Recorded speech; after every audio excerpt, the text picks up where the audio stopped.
here from Anew Counseling Services. If you watched my last video, it was about careers and the importance of choosing a career that is good for you. Today, this video is really for high school students, and it's talking about the college process. As I mentioned in my previous video, I full-time am a high school counselor, and then during the evenings, I'm a licensed professional counselor in my private practice. So basically for the past 12 years, everything that I do in my high school job is working with juniors and seniors and going through the college process. And today at work, I actually met with all of my seniors to kind of go over the Common App and everything that they have to do. So I thought it would be really important for you guys if we kind of discuss the timeline. I will also figure out a way to post the timeline too somewhere on my social media so it could help you and kind of give you a more in-depth calendar for what you should be doing. So junior year in high school is one of your most important years, and the reason why is because it's the last year that you can really build your GPA for colleges to see. When you think about it, colleges are looking at you maybe after first marking period, so that's only a small portion of your grades. Your GPA is not really going to go up from there, so that's why junior year is so important. It's also important to do a lot of your research junior year. You want to walk into senior year knowing what your major is, and let me pause there and say, if you are undecided, that is okay too. But be undecided because you really have researched and you're just not sure versus you haven't researched at all, so you're just writing, I don't know. Okay, I hope you understand the difference in that.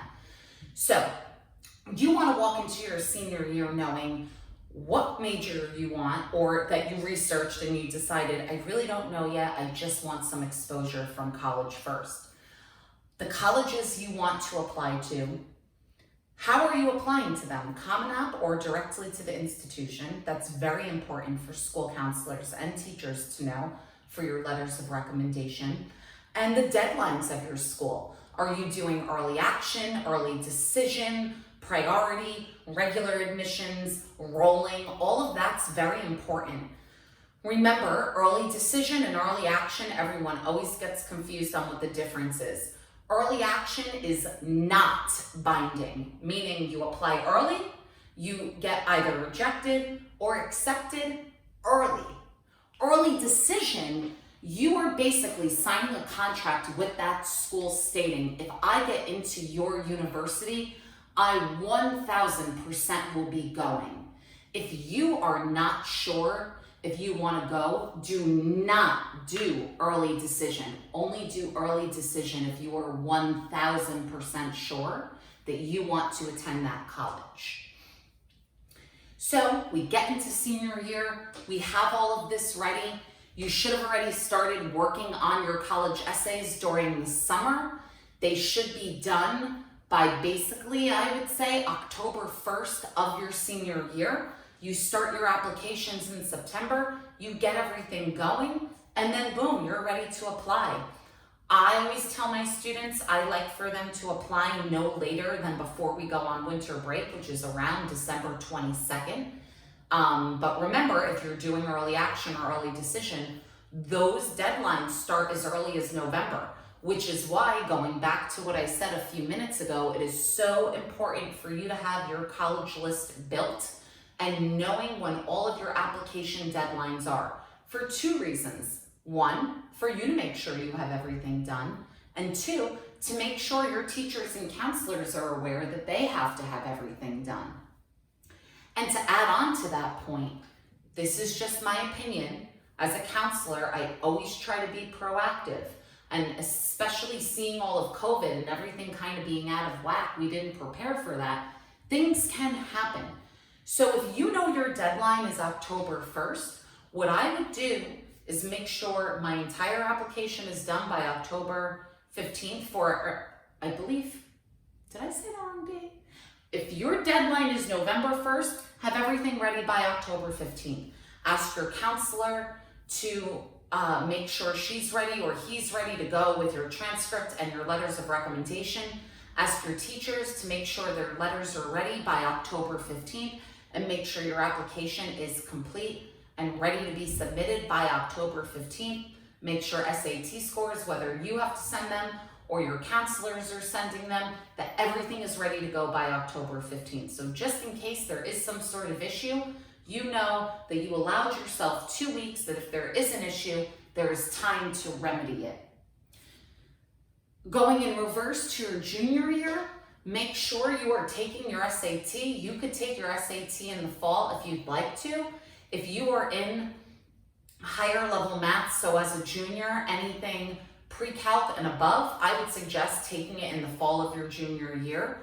If you are not and you are on a regular college prep coursework for Algebra 2, I would wait to take it in the spring just because you need that Algebra 2 content for the SAT and the ACT. So you really want to wait until the spring so that you have that content. You could start taking the SAT in March or the ACT in the spring as well. I don't know their dates off the top of my head because I am out here on the East Coast. And for the majority of us, we typically take the SAT there. But for those of you on the West Coast where the ACT is more popular, just go and log on to ACT's website and you'll be able to see the dates. Again, higher level maths in the fall, you could start. If you're in regular Algebra 2, you really want to wait until spring so you get that math content. And again, this is the year that you should start going to college visits. You don't have to wait until your senior year. Do some tours during your junior year. Go to college fairs during your junior year. Talk to admission reps. Believe it or not, if you make a great impression, they'll remember you when you apply during your senior year. Research colleges. Set up meetings with your counselor. Research careers. Set up meetings with your counselor to talk about your careers. Another thing that you could do with careers, and I love when my students do this, if you can get your hands on someone that works in the career that you're maybe interested in, ask them if they'll sit down with you or answer a few questions via email. Because reading about it and talking to someone that's actually in it, it's such a different experience and it's a valuable experience. Try to get an internship through your through your high school. If you can't get an internship through your high school, think about doing some community service hours in an area that you may be interested in working in so you can kind of see the feel of the environment and the job, talking again to people that are in the job. But you really want to start doing a lot of the legwork junior year. Now, if you decide to do it freshman or sophomore year, that's even better, but definitely by junior year. When I have seniors come in senior year and they've done nothing, it's not the end of the world, but it's really not ideal because they're kind of coming in a little clueless, like, I have no idea. So listen to these tips. Listen to the tips of your school counselor because we really are telling you this because we've done it for so long and we kind of know what we're talking about at this point. So that really is the timeline that you guys should be adhering to. Again, I will be putting this up in writing so that you can kind of just have something to look at and map it out. You can always tweak it. If you have any questions about it, you are more than welcome to email me and ask. I hope that you guys found this video helpful. If you did, please like it, share it, follow us on YouTube so that you'll get notifications of every new video. We do not always post on our social media accounts all the videos, but we do post a lot of them on Instagram and Facebook, so make sure you follow us there too. Or you can visit us at our website to see the videos or to contact either me, Jill, or Erin at www.anewcounselingservices.com. Thank you guys for watching, and I hope you have a great day.